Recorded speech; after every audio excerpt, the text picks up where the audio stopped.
नमस्कार दोस्तों, संपूर्ण व्याकरण के अंतर्गत आज इस क्लास में संज्ञा के भेद बताएंगे। संज्ञा कितने प्रकार के होते हैं, साथ ही साथ उत्पत्ति के आधार पर रूट, यौगिक और योग रूट, इन सभी बिंदुओं को भी हम बताने वाले हैं। फर्स्ट क्वेश्चन है कि संज्ञा आखिर कहते किसे हैं। बहुत ही आसान भाषा में आपको समझना है और न रटना है, न किसी तरह के लिखने की जरूरत है। संज्ञा किसी वस्तु, व्यक्ति, स्थान या भाव के नाम को क्या कहते हैं? संज्ञा कहते हैं। जैसा कि आप स्क्रीन पर देख रहे हैं, ये मकान भी क्या है, घर जो है दिखाई दे रहा है, यह भी संज्ञा कहलाएगा। क्या कहलाएगा? तो संज्ञा। ध्यान रखेंगे, जैसे आप जितने भी चीजें देख रहे हैं, नाम हो, राम हो गया, श्याम हो गया, ये सब संज्ञा है। ठीक है, रेलगाड़ी, ये जितने भी चीज़ें हैं, बहुत सारे चीज़ें, पटना वगैरह, स्थान का नाम, ये सब संज्ञा है। जैसे राम, पटना, मकान, भलाई, ये सब क्या है? तो संज्ञा है। संज्ञा रटने की, जैसे पशु पंछी का नाम भी संज्ञा के अंतर्गत आते हैं।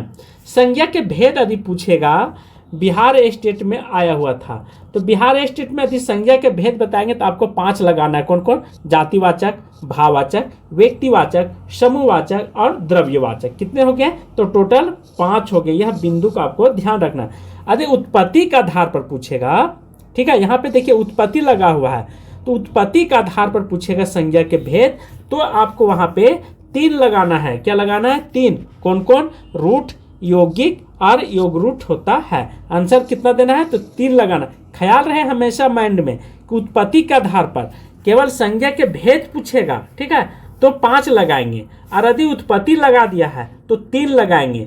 कौन कौन? रूट, यौगिक और योग रूट। अब बात करते हैं फर्स्ट, जिसे कॉमन नाउन के रूप में जाना जाता है, जातिवाचक। जिस नाम के उच्चारण से पूरे जाति, व्यक्तियों, वस्तुओं, स्थानों, नाम का बोध होता है, उसे जातिवाचक संज्ञा कहा जाता है। ध्यान रखेंगे इस बिंदु को, ठीक है, रटना नहीं। जैसे गाय, यदि गाय कहेंगे तो पूरे विश्व के गाय का बोध हो जाएगा। लड़का कहेंगे तो पूरे विश्व के लड़का का नाम बोध होगा, और नदी कहेंगे तो पूरे विश्व की नदियां आ जाएंगे, जैसे गंगा, दामोदर, सरयू आदि। पहाड़ बोलेंगे तो इसके अंतर्गत बहुत सारे पहाड़ आ जाएंगे, जैसे हिमालय, अल्फूस, मंदार, विश्व के सारे पहाड़ इसी के अंतर्गत आ जाएंगे। उसी प्रकार शहर के नाम बोलेंगे तो कलकत्ता, चेन्नई, बंगलोर, ठीक है, रूस, फ्रांस, ये सब क्या है, जितने भी शहर के नाम हैं वो सब आ जाएंगे। व्यक्तिवाचक, जो किसी विशेष वस्तु आदि, व्यक्ति, स्थान के नाम का बोध कराए, उसे व्यक्तिवाचक संज्ञा कहते हैं। जैसे जर्सी, गाय, हिमालय, पर्वत, बंगलोर। कहने का अर्थ होता है व्यक्तिवाचक में वस्तु आदि किसी नए नाम का बोध कराए, अर्थात व्यक्तिवाचक संज्ञा कहते हैं किसी विशेष वस्तु का, ठीक है, जैसे गाय, हिमालय, पर्वत, बंगलोर, तो ये किसी खास व्यक्ति। थर्ड है भाववाचक। भाववाचक मतलब होता है, भाववाचक को हम देख नहीं सकते हैं, जैसे अवस्था, व्यापार, चेष्टा आदि नामों, भावों को क्या कहते हैं? भाववाचक। अर्थात जिन नामों के पदार्थ, व्यक्तियों के धर्म, गुण, दोष, आकार, अवस्था, व्यापार, चेष्टा आदि चीज़ों को पता चले, वैसे शब्द को भाववाचक संज्ञा के अंतर्गत रखी जाती है, जिसे एब्स्ट्रैक्ट नाउन बोला जाता है इंग्लिश में, ठीक है। इसलिए दोनों चीज़ आपको ध्यान रखना है। यदि इंग्लिश के विद्यार्थी तो इंग्लिश में पढ़ेंगे, और हिंदी के तो हिंदी में। जैसे क्रोध, घृणा, प्रेम, अच्छाई, बुराई, बीमारी, ये सब क्या है? भाववाचक है। क्रोध को देख सकते हैं? नहीं। घृणा को नहीं। प्रेम को नहीं देख सकते हैं। ये सब महसूस करने वाली चीजें होती है। 4 है समूहवाचक। जिस नाम से सभा, संघ, सेना, गुच्छा, ठीक है, गिरोह, झुंड और परिवार आदि समूह का प्रकट करने वाले सुझाएं हो, तो वह समूहवाचक संज्ञाएं कहलाते हैं। अंगूर का गुच्छा, चाबी का गुच्छा, गुच्छे मतलब गुच्छे बच्चे का समूह। बहुत सारे, जैसे आपने देखा होगा कि एक अंगूर है, उसके अंतर्गत बहुत सारे गुच्छे लगे हुए रहते हैं, ठीक है, तो वो क्या रहते हैं? अंगूर का एक गुच्छा कहलाता है। उसी प्रकार द्रव्यवाचक, मटेरियल नाउन, इसके अंतर्गत जिस नाम में ठोस, तरल पदार्थ, धातु, अधातु आदि का बोध हो, ठीक है, अर्थात हम द्रव्य मतलब तोलने वाला चीज, जैसे तरल को भी हम तोल सकते हैं, पदार्थ को भी तोल सकते हैं, धातु अधातु को भी तोल सकते हैं, उसे द्रव्यवाचक कहा जाता है, ठीक है। संज्ञा के आवश्यक धर्म भी होता है, जैसे लिंग होना चाहिए, वचन होना चाहिए और कारक होना चाहिए, तभी वह संज्ञा के वाक्य बन सकते हैं, ठीक है। अब यहाँ पे बात करेंगे कि उत्पत्ति के आधार पर, तो उत्पत्ति के आधार पर कौन कौन होता है? रूट होता है। शब्द जिनके खंड या टुकड़ा करने पर शब्द का अर्थ निरर्थक निकलता है, निरर्थक, ठीक है। जैसे रूट को तोड़िए आप, यहाँ पे देखिए रूट यदि हम तोड़ेंगे इसको दो भाग कीजिए, ठीक है, तो क्या होगा? रू जोड़ ठा हो जाएगा, यह ध्यान रखेंगे। तो इसको दोनों का अर्थ नहीं मालूम चल रहा, हमें क्या निकलेगा नहीं रहा। तो निरर्थक मतलब जिसका अर्थ नहीं पता चले, अर्थ नहीं निकले, उसे निरर्थक शब्द कहा जाता है। आपको यह ध्यान रखना है। जैसे घर को बीच में तोड़ दीजिए, घ प्लस र हो जाएगा। पैर को तोड़िए, कल को तोड़िए, चल को तोड़िए, तो तोड़ने के बाद, ठीक, अलग अलग करने के बाद क्या अर्थ निकल रहा है, इस तरह से आपको ध्यान रखना है। तो वैसे शब्द को रूट शब्द कहा जाता है। जैसे वहाँ पे अंडरलाइन कर देगा राम, ठीक है, घर आ गया, इस तरह के सेंटेंस दे देगा। अब यहाँ पे दे देगा कि निम्नलिखित पंक्ति में, ठीक है, यह रेखांकित पंक्ति में कौन सा योग रूट है, या दूसरे शब्दों में बता देगा कि यौगिक है।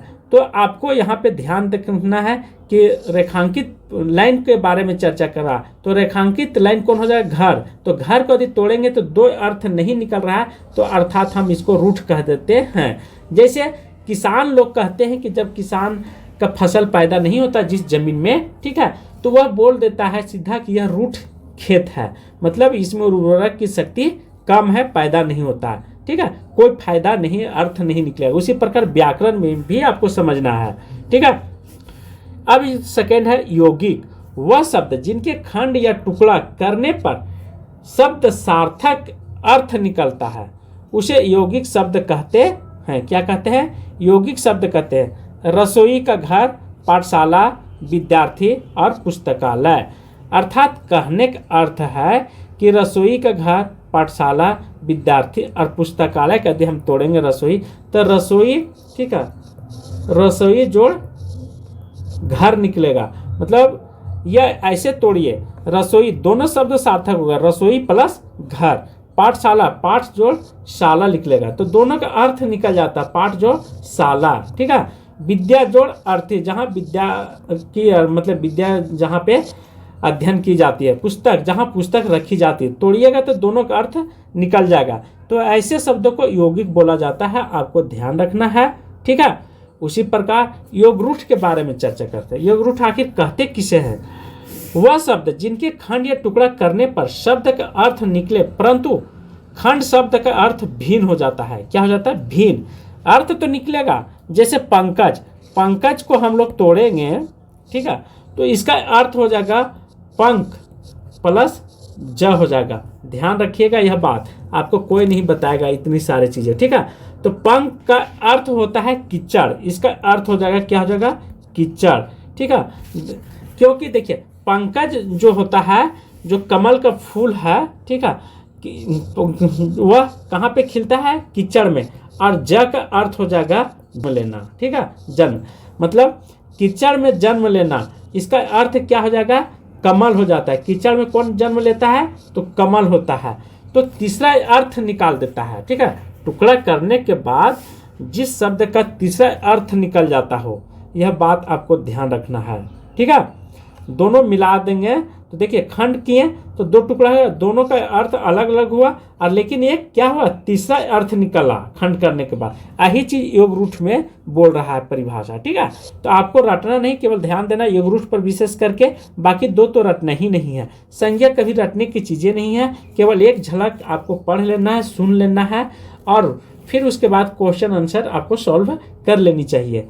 तो आज की क्लास में यहीं पे समाप्त करता हूँ। थैंक यू, धन्यवाद।